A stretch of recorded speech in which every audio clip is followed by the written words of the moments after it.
Hello, you're listening to the Social Protection Podcast. Welcome to the next episode in our special 6-part series brought to you by ODI and GIZ in partnership with socialprotection.org. I'm delighted again to welcome Francesca Bastagli from ODI as guest host for this series. We'll be back with a regular episode in August. Hello and welcome to the Social Protection Podcast special series. I'm your host, Francesca Bastagli. Today's episode is part of a 6-episode series based on an ODI-GIZ funded project on social protection response to Covid-19 and beyond. Lessons learned for adaptive social protection. Over these 6 episodes, we'll be asking, has Covid-19 marked a turning point for social protection? In our ODI-GIZ study, we covered 6 thematic areas, each with an accompanying paper. Each week of this podcast special series, I'll be joined by the lead author of one of the papers, along with an expert discussant. In this week's episode, we look at social protection in urban contexts since the onset of COVID-19, and especially at social assistance and cash transfers. When COVID-19 hit, urban social assistance was limited in many countries. More than half the world's population now lives in urban areas, but most social assistance programs across low and middle-income countries were designed for rural areas. COVID-19 has exposed this gap. Urban residents faced high risk of infection and livelihood losses as COVID-19 spread, as a result in part of overcrowding, poor hygiene and sanitation, and widespread informal employment in urban contexts. At the 3-month mark, urban areas accounted for 95% of COVID cases, and in some countries reported higher rates of job and income losses than elsewhere. The concerns about high urban job, income, and food insecurity have persisted as the crisis has unfolded. Estimates of the new poor, those that are pushed into poverty by the crisis, suggest that a large share will be urban. In an effort to contain the impact of the crisis, measures were taken to step up provision in urban settings. And in some countries, we've seen the extension of social assistance to urban dwellers for the first time, at least in the short term, as part of the emergency response. What do we know about how well these adjustments have worked as crisis response for urban dwellers to date? What lessons are emerging for social protection? Some of the innovations may hold potential to address this urban gap in the longer term. But at the same time, there may be limited scope for longer-term change. What is the emerging evidence and learning for addressing the urban social protection gap? Here to discuss these questions with me today are Kitty Rowland and Ugo Gentilini. Kitty is Research Fellow and Co-Director of the Center for Social Protection at the Institute of Development Studies. She's also lead author of the paper COVID-19, Crisis as Opportunity for Urban Cash Transfers, co-authored with Edward Archibald and Christy Lowe. Ugo Gentilini is Global Lead for Social Assistance at the World Bank and coordinator and lead author of the Living Paper on Social Protection and Jobs Responses to COVID-19.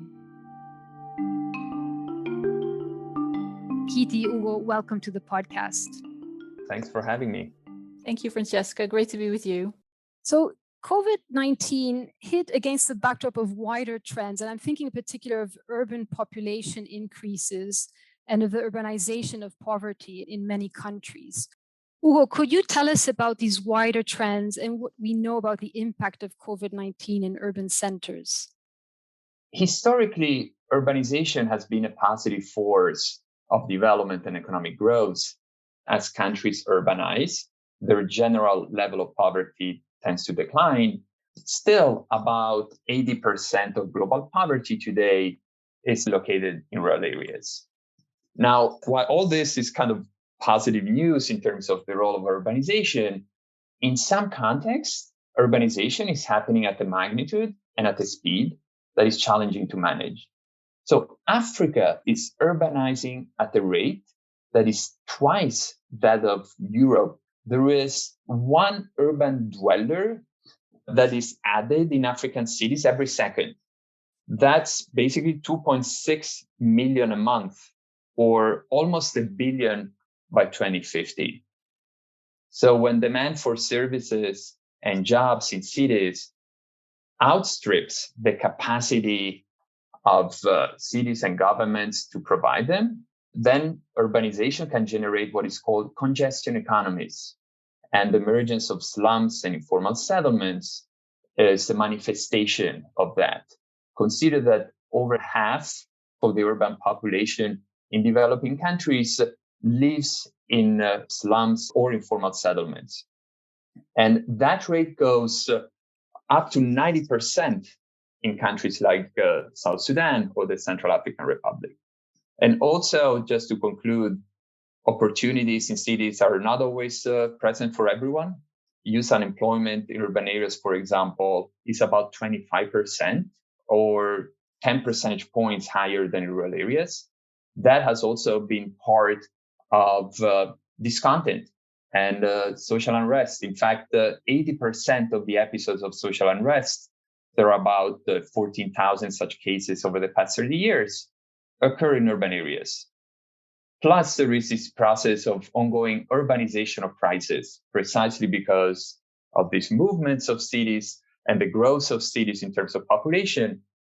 The poorest people tend to move and live in areas that are more exposed to natural disasters, such as riverbanks.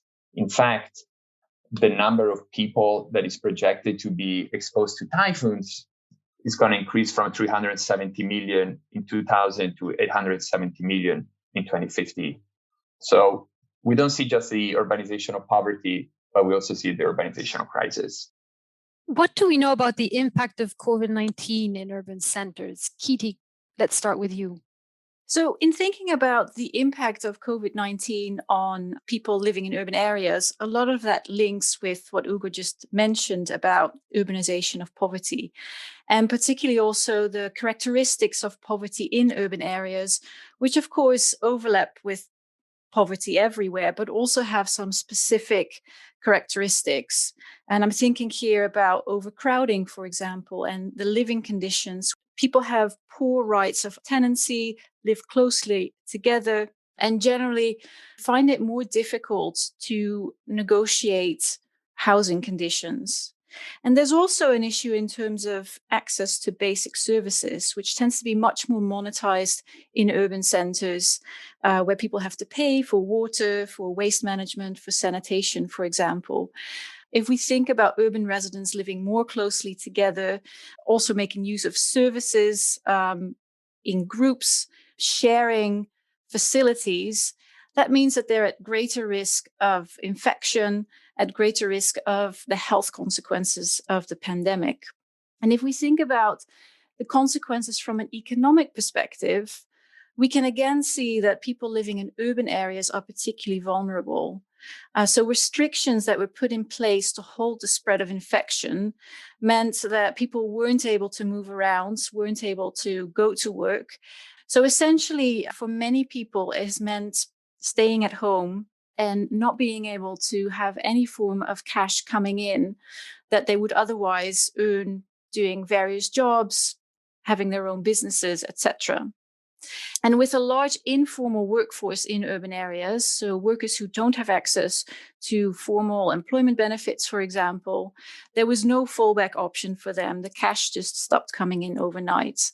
And particularly, it's this aspect that has really woken up policymakers and incentivized this move to expansion of social assistance measures in response to COVID. And of course, all this happened against the backdrop of already relatively low provision of social assistance or cash transfers in urban areas prior to the pandemic.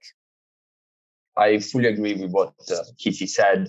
There are many estimates out there on the poverty impact of the pandemic. One of the most conservative ones estimates that between 88 and 115 million additional people were pushed into poverty in 2020.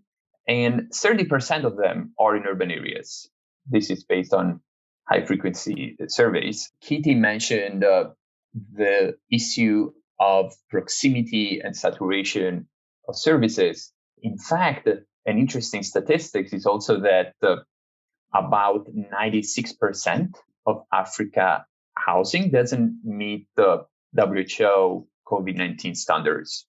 So in a way, what made urban areas particularly exposed to COVID is the fact that housing themselves, settlements themselves, could be vectors for the pandemic. So on one hand, people were encouraged not to work and to stay home. On the other hand, homes themselves were part of the problem.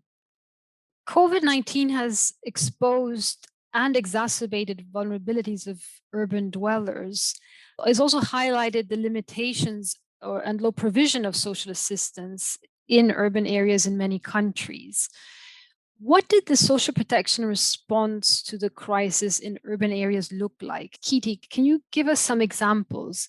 What types of measures were taken and what adjustments were made to step up provision to people living in urban centers? So when we look at what happened in urban areas in response to COVID, we can think about maybe three different types or three different ways in which social assistance was implemented. The first one is expansion of existing schemes. The second one is tweaking them in ways that are more responsive to how COVID played out. And the third one is the establishing of new schemes.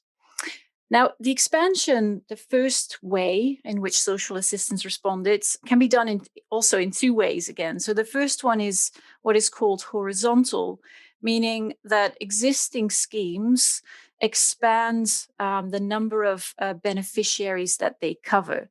So, for example, in China, the Debao cash transfer scheme, which already covered many people across the country, included more urban residents in recognition of their greater vulnerability. But programs can also be expanded vertically, meaning that existing beneficiaries receive more support, again, recognizing that the pandemic has made things worse for them. And here an example is Ethiopia and its Urban Productive Safety Net program, where people who were already receiving cash transfers received top-up payments of roughly $10 a month, which was paid in 2 3-month installments. So this is one way in which social assistance responded, by expanding schemes that were already in place.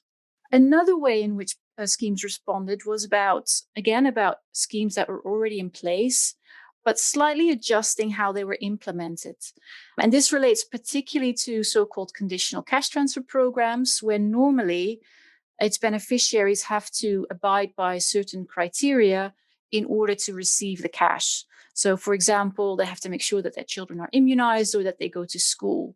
But one can imagine that in light of concerns of infection, as well as mobility constraints or restrictions on travel, adhering to those conditions is not desirable or possible. So, for example, in Indonesia's program, as well as in the Philippines, those conditions were waived and people received their cash transfers regardless. And then the third way in which social assistance was implemented was through the establishment of entirely new programs. And this actually represents quite a substantial number of programs that were implemented in urban areas, partly because so few were in place before the pandemic hit. So a whole range of different schemes, precisely because the pandemic put into focus how vulnerable people living in urban areas and particularly working in the informal sector are. Ugo, would you like to also share some examples? Sure. I think that programs have, in general, been kept simple in design. There has been a lot of innovations in easing the administration and the procedures to access those programs. And that is not just in low and middle income countries, but in high income countries as well. It's also actually fascinating to observe the emergence of a number of digital programs, and not only in cash transfers, but even in programs like public works. There are examples of digital public works in Mali and Kenya and Tanzania. There is an initiative that included 7 pilot activities, which are very much at the first phase and relatively small scale, covering about 1,300 workers, but quite promising in the way and the type of activities that those programs establish. For example, they include the geolocation of slum urban services, like in Nairobi, or the validation of building heights in Dar es Salaam, or the classification of imagery and the validation of that imagery on the ground, and the identification of solid waste management practices in Bamako and in Mali. So the pandemic, in a way, elicited and encouraged these sort of innovations that are likely also to be of potential interest post-pandemic. So, Kiti, Ugo has already mentioned a number of ways in which adjustments or innovations were made to the operational and implementation aspects of the measures taken. Could you expand a bit on this, drawing on your study and the case studies you looked at in depth, and tell us a bit more about the processes of stepping up or rolling out social protection in urban areas? Implementation of new schemes as well as changes to existing schemes build on what was already in place. And of course, that's easier to do with existing schemes. And we see examples of that in Peru, for example, or Indonesia or Ethiopia, where the existing lists of beneficiaries were used as a basis either to distribute more support to those existing lists or to expand them to include more people.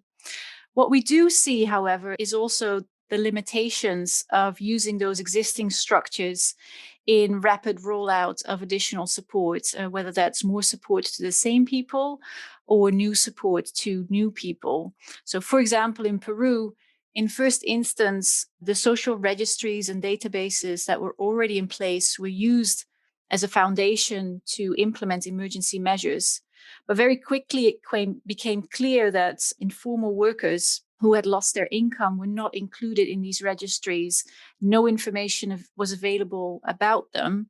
And so a new scheme was then put in place with a new effort to collect information and go through a process of targeting to ensure that they would also receive the support that they need.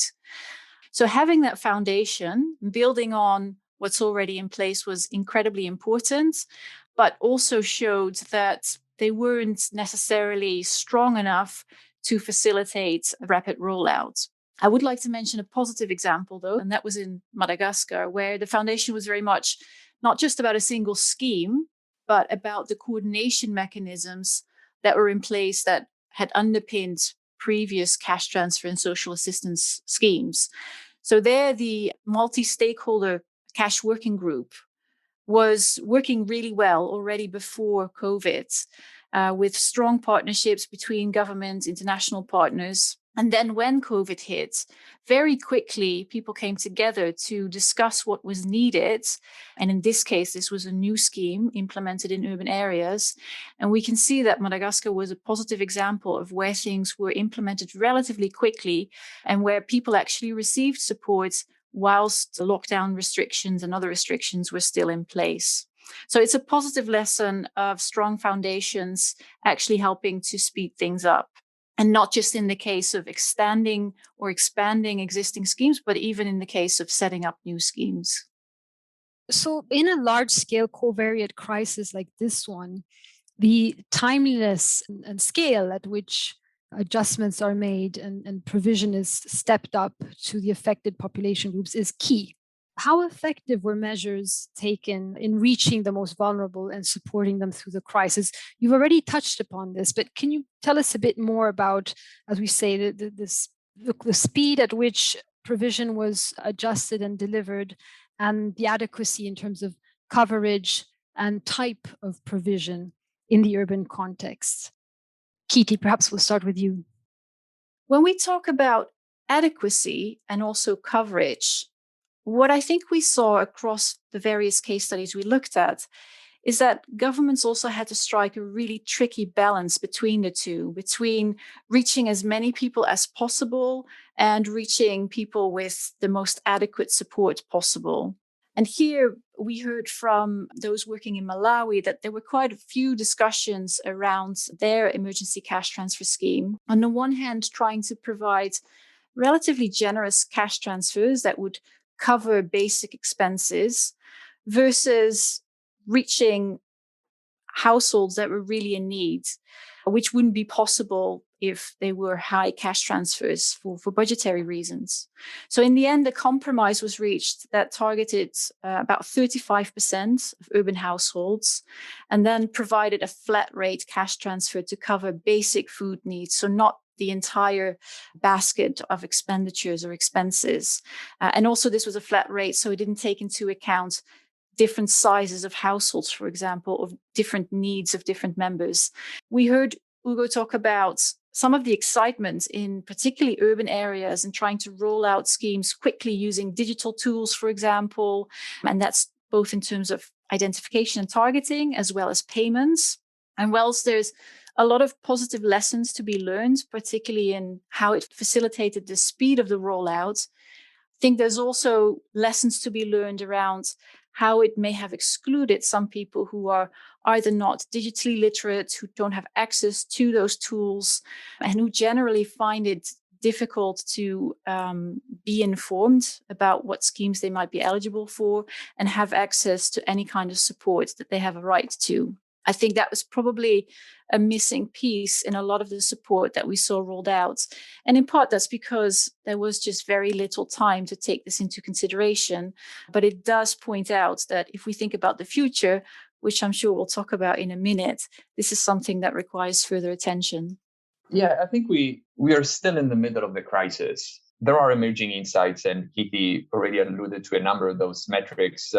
On adequacy, for example, that depends on the objective that the program had and for how long assistance was supposed to last. For example, we know that in urban areas, transfers were about 70% of monthly GDP per capita, so quite generous, but they might have been adequate for the duration of the program, but would they be adequate for a year, for example?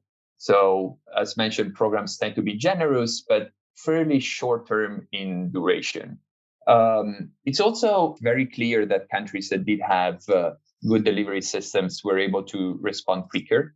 It takes between 6 to 55 days less to reach beneficiaries using pre-existing registries instead of setting up new systems. And we know that in urban areas, many systems were new. So that's probably an interesting question to explore, the quantification of the speed of response in urban areas in particular. On the other side, however, electronic payments get to people 35 days before manual methods. And we know that in urban areas, there has been a wide application of electronic methods. So if systems were largely new and those might have been less rapid than pre-existing ones, that may be offset by the wider use of electronic payments that tend to be faster. So there are these two forces going on in a number of cities that may affect the performance. One final point is that it's true that urban areas also present, on average, conducive environments for implementation, better connectivity, better services. But at the same time, we also have seen that some countries like Ethiopia and Uganda did have plans for having new programs for informal sector workers in particular that didn't necessarily materialize. So there are some clear advantages in the sort of implementation environment that is present in urban areas, but that is not always the case necessarily. So what are some of the emerging lessons from the experience to date over the course of the last year? Are there examples of a potential to address social assistance or social protection shortcomings and gaps in urban contexts in the longer term? And I'm referring to this both with respect to a priority for better preparedness for future shocks and crises, but also against the potential of addressing the long-standing social protection gap in urban contexts. Kitty, what are these from your perspective? A few lessons that I think we can learn from these experiences in the past year and still ongoing in urban areas. I think not all countries that have implemented support in urban areas will continue to do so once the pandemic is over. They will have seen it as an emergency response and may think about implementing an emergency response in urban areas again, if and when that's needed. Whilst in other places, this may have opened the door for more continuous support in urban areas. But in either case, it's clear that foundations need to be in place in order to do this. And that means having the information about people and about their vulnerabilities, whether that's in a social registry or otherwise. It also means really drawing on the lessons learned of the various mechanisms through which data was collected and payments were delivered. So if we learn that certain payment modalities, which are more digital, can reach people much quicker, how can we also make sure that they reach everybody who is in need, so that nobody is excluded in future? Another element I think that we need to learn moving forward is around the different types of vulnerabilities, if you will, and the different picture of urban poverty and how social assistance can best respond to those issues. And then the final piece where I think there's a lot of learning and emerging lessons for the future is also around the issue of social contracts and whether, in fact, the experiences in many countries in the last year have led to a shift in social contract, in the expectations that urban residents have from governments, whether that's national or local, in providing them with support in times of crisis. There's some suggestions that in urban areas, residents might now be more aware of the fact that they can ask for support and that they might want to do so in future. In others, not necessarily so obvious.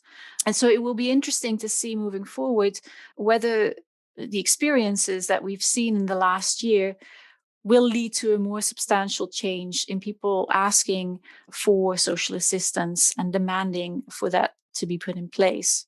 Thank you, Katie. What are these emerging evidence and lessons for you, Ugo? The first lesson in my mind is that replicating rural design doesn't work. So there needs to be a deliberate attempt to adapt the design and implementation in a vast number of ways. And I think the crisis response compounds pre-existing experience in that matter and enriches, I think, our knowledge on how to do that. Another lesson is that urban communities can be mobilized. There is this myth that community ties are weaker in urban areas. Actually, they are different. And there are, for example, Ethiopia's neighborhood committees, in Madagascar, the Lohorano Committee, or in Cote d'Ivoire, the community leaders or neighborhood chiefs. They all contributed in different ways in program design by providing vulnerability information, helping with pre-registration. So there is a whole agenda on how to involve communities and place them at the center of design and implementation of programs in urban areas. Another big lesson is that the scale up of interventions has seldom been connected to early warning systems that track the evolution of particular risks, whether there is a lot of experience now on the climate side, like tracking the evolution of a possible drought and triggering assistance accordingly. There is some lateral learning, I think, that could inform a more pandemic sensitive response moving forward. So can we have health indicators that are part of those early warning systems and connect them to scale up decisions of cash transfers? That's something that is not really happening at the moment, and it has a lot of potential in terms of timeliness of assistance. Let me also conclude on a note regarding framing. There are two elements here. One is that still in urban areas, there is a certain degree of skepticism towards cash transfers and their possible effects in creating dependency or inducing migration or disincentivizing work. Again, those cut across rural urban areas, but are particularly present in urban areas. And I think there is an important role for evidence building and awareness generation there, and countering, I think, some of those fears with facts that tend to actually show exactly the opposite, that cash transfers actually can generate the work and can be perfectly compatible with incentives. So there is a bit of some framing work that needs to happen so to make city administrators see exactly where those programs fit. Kitty, Ugo, as you know, the guiding, overarching question of this podcast special series is, could this be a turning point for social protection? And my question really is, if this crisis and the disruption and innovations it brings is to mark a turning point for addressing the social protection urban gap, what are the main things we need to focus on? What need to be our priorities? Ugo, over to you first. I would say that 6 years ago, I published a paper calling for stronger urban social protection systems. This year, I published another paper calling for stronger social protection systems. So if urban social protection systems don't get strengthened moving forward, I can safely conclude that I'm not very influential. I think that at the moment, there is a lot of discussion on whether COVID is a turning point for social protection urban contexts or not. I think that it could potentially be an inflection point if countries leverage the efforts and investments made during this year and translate those investments in permanent systems.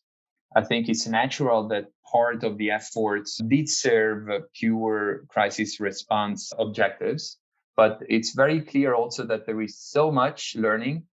The practices that were put in place were so rich that they are bound to inform permanent systems and improve them. And I think that as part of that process, it's likely that we're going to see more urban social protection moving forward.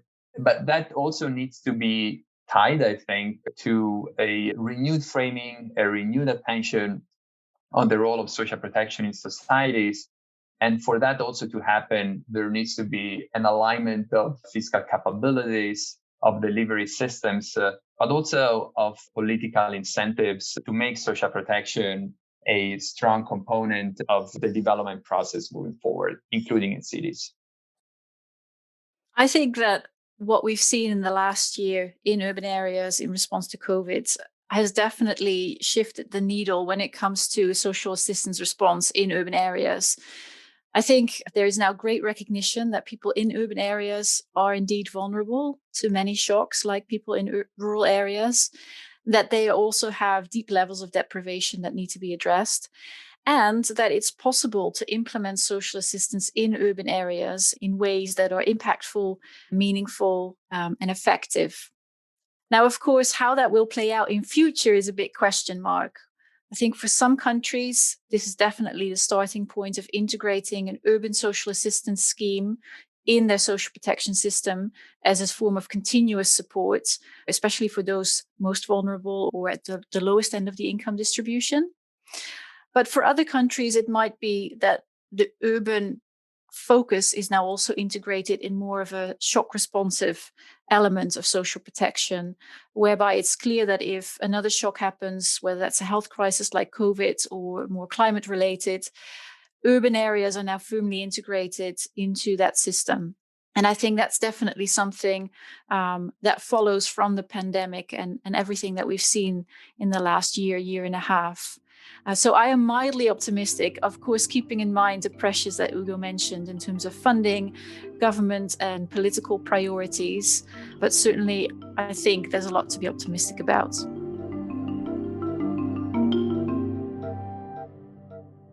Thank you both, Kitty and Ugo. Thanks for having me, Francesca. Great pleasure. Thank you, Francesca. Great to be with you. If you'd like to read more about this topic, the paper by Kitty with Edward Archibald and Christy Lowe is available in the podcast show notes, along with other papers and resources from the wider ODI-GIZ study. You'll also find Ugo's 2 papers on urban social protection that he mentioned. Please also check out the earlier podcast episodes from this special series and stay tuned for next week's episodes, where we'll be discussing COVID-19, social protection, and gender inequality. The Social Protection Podcast is a production of socialprotection.org, which is the place to go online for free information, research, and community on all things social protection. You can follow us on Twitter at SP_Gateway and find us on Facebook, YouTube, and LinkedIn. Subscribe to this podcast via your favourite podcast provider and stay tuned for the next episode.